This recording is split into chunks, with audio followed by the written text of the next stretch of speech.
నమస్కారం ప్రజలారా, మా యూట్యూబ్ ఛానల్. నా పేరు రాజు.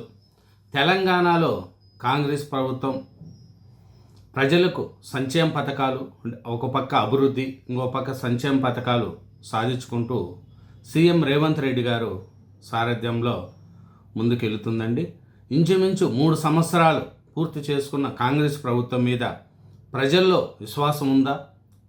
ఈసారి మళ్ళీ కాంగ్రెస్ ప్రభుత్వం అధికారంలోకి వస్తుందా అనే దాని మీద చర్చ జరుగుతున్న సందర్భంలో సీఎం రేవంత్ రెడ్డి గారు ఈసారి 117 సీట్లతో మేమే అధికారంలోకి వస్తాం, కేసీఆర్ మీద విశ్వాసం కోల్పోయారు, బీఆర్ఎస్కు ఎవరు ఓట్లు వేయరు అనే లక్ష్యంతో సీఎం రేవంత్ రెడ్డి గారు ముందుకెళ్తున్నారండి. సీఎం రేవంత్ రెడ్డి గారు ఒకటే మాట్లాడుతున్నారండి. ఖమ్మం జిల్లా జగన్నాథపురంలో జరిగిన రైతు ఆశీర్వాద సభకు భారీగా హాజరైనారండి మహిళలు. అక్కడ సీఎం రేవంత్ రెడ్డి గారు మాట్లాడుతూ, కాంగ్రెస్ ప్రభుత్వానికి తిరుగులేదు, మాదే అధికారంలోకి వస్తాం, బీఆర్ఎస్ పార్టీ పని అయిపోయింది, 117 సీట్లతో మేమే అధికారంలోకి వస్తాము, 2034 వరకు నేనే సీఎంగా ఉంటాను అని సీఎం రేవంత్ రెడ్డి గారు చెప్తున్నారండి. ఇంకా రేవంత్ రెడ్డి గారు ఏం చెప్తున్నారు ఏమిరంటే, మేము మేమే అధికారంలోకి వస్తాం అని చెప్తున్నారండి. పునర్విభజన తర్వాతే అసెంబ్లీ ఎన్నికలు నడుస్తాయి. అసెంబ్లీ సీట్లు 182కు పెరుగుతాయి, లోక్సభ 26కు పెరుగుతాయి. 2029 మే జూన్ నెలల్లో ఎన్నికలు నడుస్తాయి. రాష్ట్రంలో 20 లోక్సభ సీట్లు గెలుచుకుంటాము, గెలిచి రాహుల్ గాంధీ గారిని ప్రధానమంత్రిగా చేసుకుంటామని సీఎం రేవంత్ రెడ్డి గారు చెప్తున్నారండి. సీఎం రేవంత్ రెడ్డి గారు ఒకటే చెప్తున్నారు, కల్వకుంట్ల కౌరవ వంశాన్ని పాతాళంలోకి తొక్కుతాం అని రేవంత్ రెడ్డి గారు చెప్తున్నారండి. కల్వకుంట్ల కౌరవ వంశాన్ని పాతాళంలోకి తొక్కుతాం. అట్లాగే హరీష్ రావు గారి గురించి మాట్లాడుతూ, బీజేపీతో చీకటి బేరాలు సాగుతున్నాయి, ఎప్పుడైనా బీజేపీలోకి వెళ్ళిపోవచ్చు, బీఆర్ఎస్కు హరీష్ రావు ఎప్పుడైనా ద్రోహం చేస్తారు అనేది కూడా రేవంత్ రెడ్డి గారు చెప్తున్నారండి. బీజేపీతో చీకటి బేరాలు సాగుతున్నాయి లేదా అనడానికి, కాదంటే రాముడి మీద మామ మీద ఒట్టేయి, నువ్వు బీజేపీతో చీకటి ఒప్పందాలు చేస్తున్నావో లేదో రాముడి మీద కానీ మామ మీద కానీ ఒట్టేసి చెప్పు అని హరీష్ రావు గారికి సవాల్ విసురుతున్నారు సీఎం రేవంత్ రెడ్డి గారు.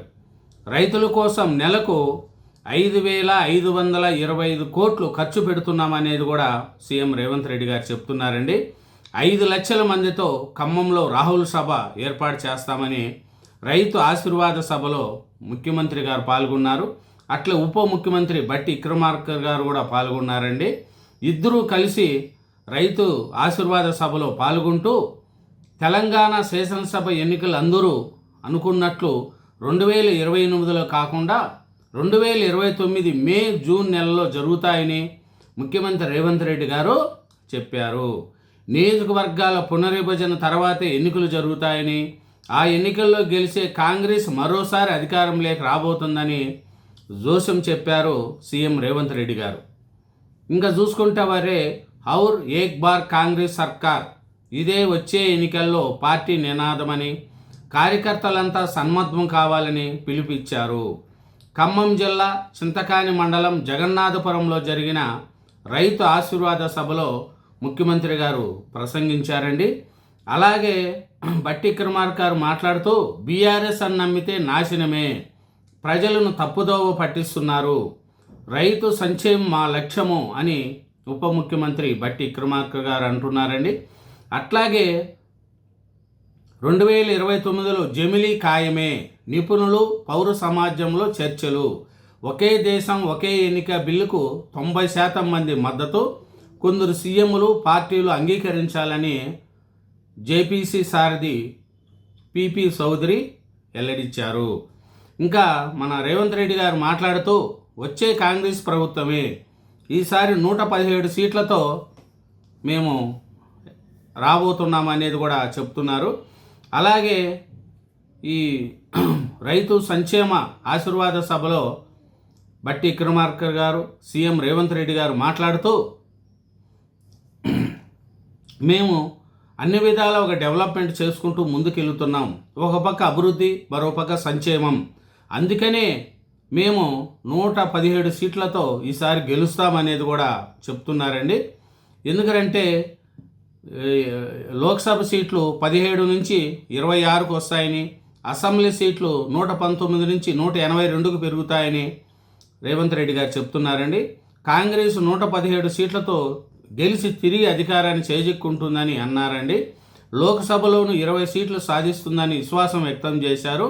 దీన్ని సాధించడం కోసం రోజుకు 18 గంటలు మంత్రులంతా పనిచేస్తున్నామని, కార్యకర్తలు కూడా అదే లక్ష్యంతో పనిచేయాలని పిలుపునిచ్చారు.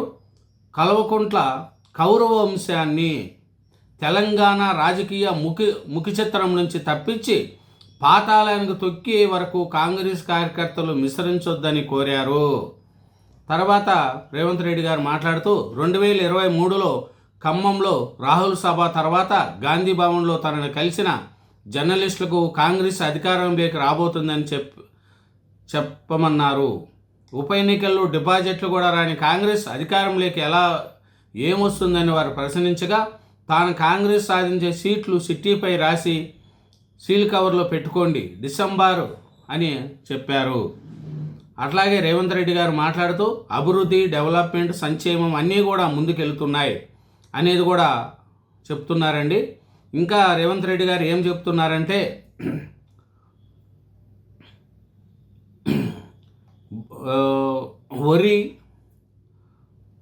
నాడు వరి వేసుకుంటే ఊరి వేసుకున్నట్టే అని కేసీఆర్ అంటే, నేడు ఉత్తమ్ కుమార్ రెడ్డి గారు, బట్టి విక్రమార్క గారు, తుమ్మల కలిసి వరి వేసుకుంటే 500 రూపాయలు బోనస్ ఇచ్చారని, చివరి గింజ వరకు కొంటామని కూడా చెప్పారు. 600 రైతు భరోసా నిధులు ఇవ్వాలని తుమ్మల పట్టుబట్టి బట్టీతో నిధులు వేయించుకున్నారని అన్నారు.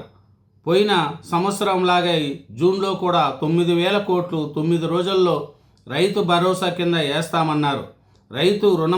రైతు బీమా, రుణ పరిహారం, గిట్టుబాటు ధర, ఉచిత కరెంటు, పంట నష్టం పరిహారం సహా రైతులకు 30 నెలల్లో 1.70 లక్షల కోట్లు ఖర్చు పెట్టిన ఏకైక రాష్ట్రం తెలంగాణ ప్రభుత్వమేనని సీఎం రేవంత్ రెడ్డి గారు చెప్తున్నారండి.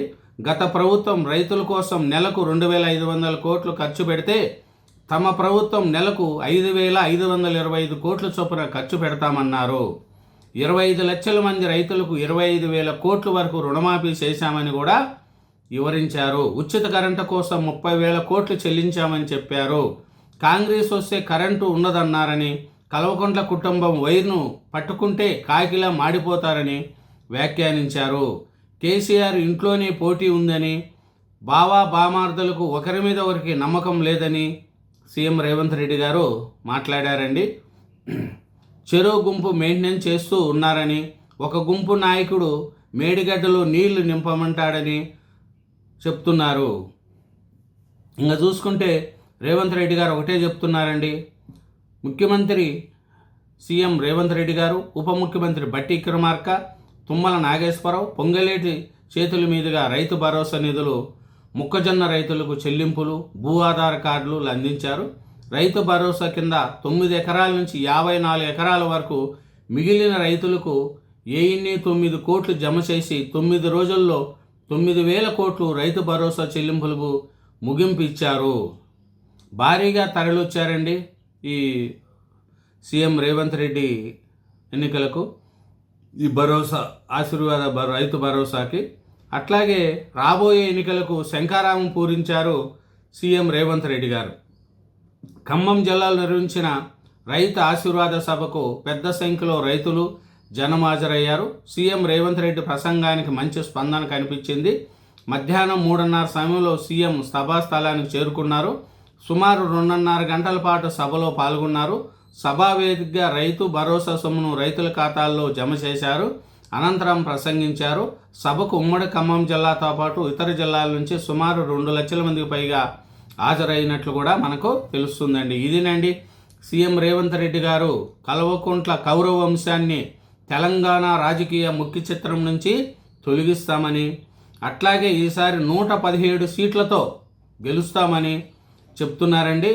ఈసారి ఎలక్షన్ వచ్చేది 2029 మే జూన్ నెలలో ఎలక్షన్లు ఉంటాయని, 2028లో ఎలక్షన్లు రావని, ఇది జమిలీ ఎలక్షన్లతోనే జరుగుతుంది అనేది కూడా సీఎం రేవంత్ రెడ్డి గారు చెప్తున్నారండి.